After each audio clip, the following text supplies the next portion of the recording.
Hey love, if you're dealing with hair shedding, thinning, breakage, slow growth, or you just want to be proactive with your health, this video is for you. So let's dive in. If you are new here, I am Pauline, master cosmetologist, loctician, and your virtual lock educator. I pretty much make videos to help support you along your lock journey. When it comes to hair, one thing I like to tell people, especially my clients, is that hair gives clues. Hair is not essential for survival. So a lot of times when I'm talking to my clients about medications they're on or whatever, and they're like, well, my doctor didn't tell me this would affect my hair. Your hair is not essential for survival. So when they are supporting you, they're supporting the issues that you came in for, not your hair. So when the body is lacking nutrients or something internally is off, hair is often one of the first places that starts to show signs of, hey, we got problems here, okay? But before we jump into this video, I want to say this. Hair loss can happen based on multiple reasons. Multiple factors can play into hair loss. There can be hormonal causes, inflammation, stress, nutrition deficiencies, thyroid issues. It could be genetics, medications, surgeries, and more. I mean, the list goes on. So many different things and factors affect our hair. So this video, I just want y'all to know, is not medical advice, but I want to educate you on some markers that you can discuss with your doctor the next time you go and visit so that you could have a better understanding because sometimes the standard blood work that is provided doesn't tell the whole story and sometimes doesn't go deeper. So let's get into it. So in this video, I'm pretty much just going to give you a list of things that you want to make sure that is included in your lab work when you go in for your doctor's visit, or even if you don't go to the doctor, but you go to like LabQuest just to get your lab work done. These are the things that you want to look for to make sure that it's tested so you can get a better understanding of what's going on. So the first thing we're going to look at is ferritin. Ferritin is basically your stored iron reserve. So think of it like a savings account for your iron. You can have iron that looks normal or good on paper, but ferritin can still be low. So definitely make sure that ferritin is one of the markers that is checked and not just an overall iron level, but you want your ferritin to be checked as well.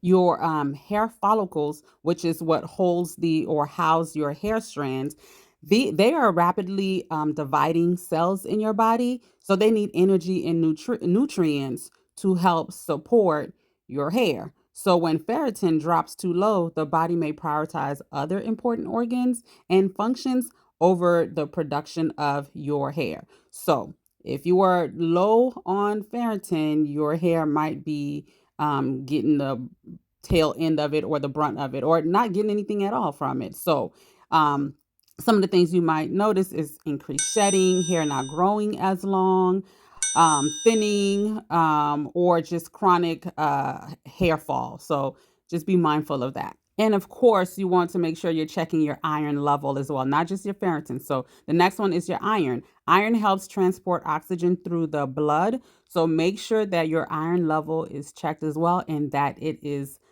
performing at its optimal peak.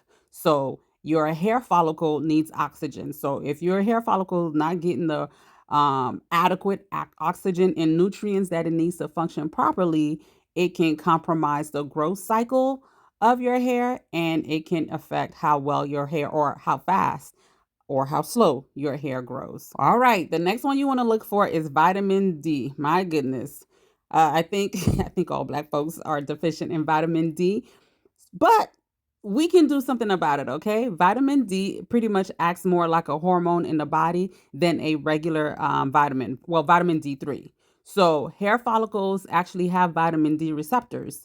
So, research has linked low vitamin D levels with different forms of hair loss, including shedding patterns, and even some autoimmune related hair conditions. So, you want to make sure that your vitamin D3, is performing at optimal level so that your hair can get the benefit that it needs, because low vitamin D can be a result of fatigue, mood changes, muscle weakness, low immunity. So you want to make sure that that is included when you are checking your when you're doing blood work. And you guys make sure that you're looking at the numbers, just not, oh, it's normal, but what are the numbers? Because even if it's normal, sometimes it might be on the bottom of normal. You might just be at normal. And in order for your hair to do well, you have to be at optimal level. So you definitely have to talk to your doctor to see what's optimal level for you. All right, so the next one is zinc. Zinc it's huge because it supports cell growth, tissue repair, immune function, and protein, right? So hair is primarily protein. So your level of zinc matters. Low zinc has been associated with like hair shedding, slow growth, dryness, and even changes in your hair texture. So you want to make sure that zinc is being checked at, and you want to know what those numbers, all these lab markers I'm telling you to make sure to get them checked. Make sure you get the numbers. Don't just go settle for, oh, they say it's normal. What's the number? The number matters. Okay, so the next one is copper. Copper doesn't really get talked about enough. Sometimes we won't even think about it, but copper is involved in melanin production, and it contributes to the color of your hair. So you want to make sure you're checking that as well. Another one is vitamin B12. Maybe all the B's are important, okay? Vitamin B12, vitamin B6. You want to look into those because that is going to be huge in your red blood cells, your blood circulation, and the blood is what helps grow, what feeds or nourish the follicles. So you want to make sure that those numbers are at optimal as well, because it's going to help with how well your hair grows. All right, the next marker is thyroid.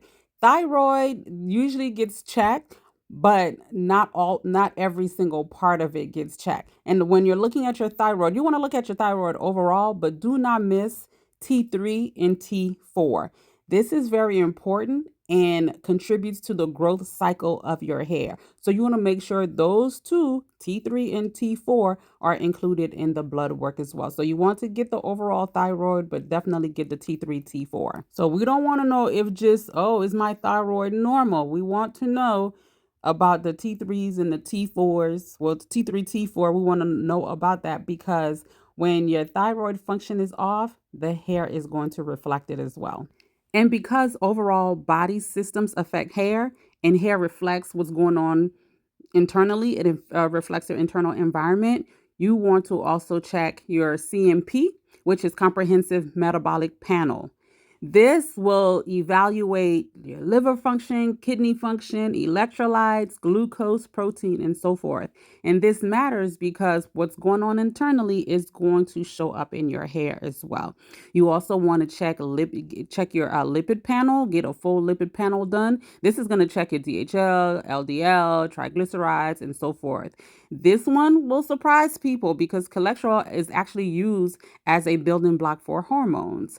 Hormones influence your hair, and inflammation, metabolic health, and circulation all enter this conversation when we're looking at lipid panels. So you definitely want to get that check as well, because a lot of times we be looking at just one thing, but a lot of different factors contribute to how well our hair performs.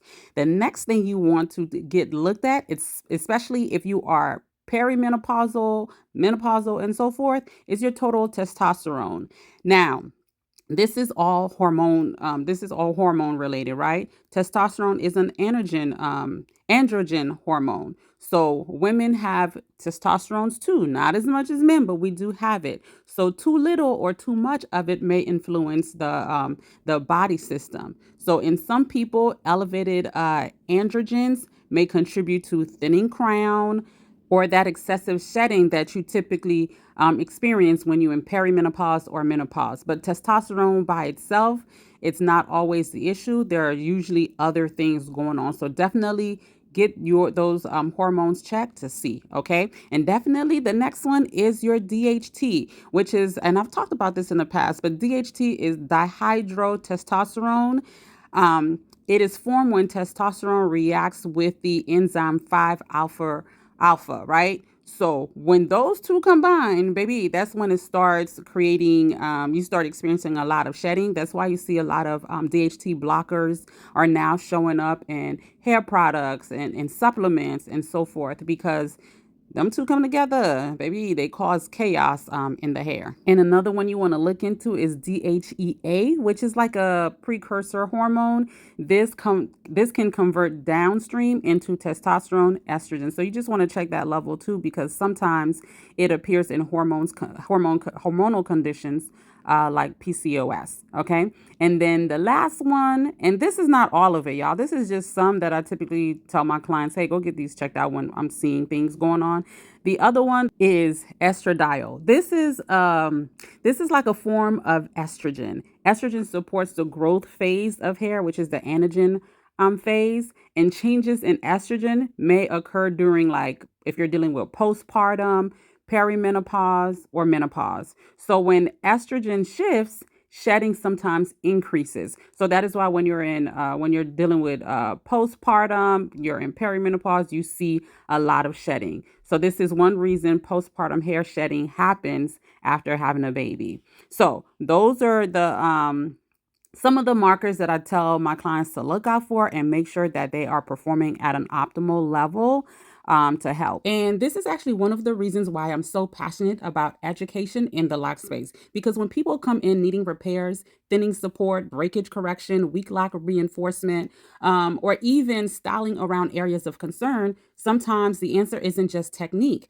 Sometimes it's what we ask. Sometimes we have to check what changed in this person's hair, because understanding the why changes the next step, changes how I repair the client's hair, or even if I should repair the client's hair. And that's actually something we'll be touching on in our upcoming repair and styling class, the intensive training that's happening June and July. Okay, we're going beyond just fixing a lock. We'll be talking about foundational structure, retention, integrity, weak and thinning locks, loose hair, repair strategies, styling considerations, and understanding why the issue happened in the first place, so you can just make better decisions behind the chair. So if you are a loctician and you really want to deepen your understanding and skill set, this is the class for you. The registration link will be in the description. I hope you enjoyed this video. Until next time, bye.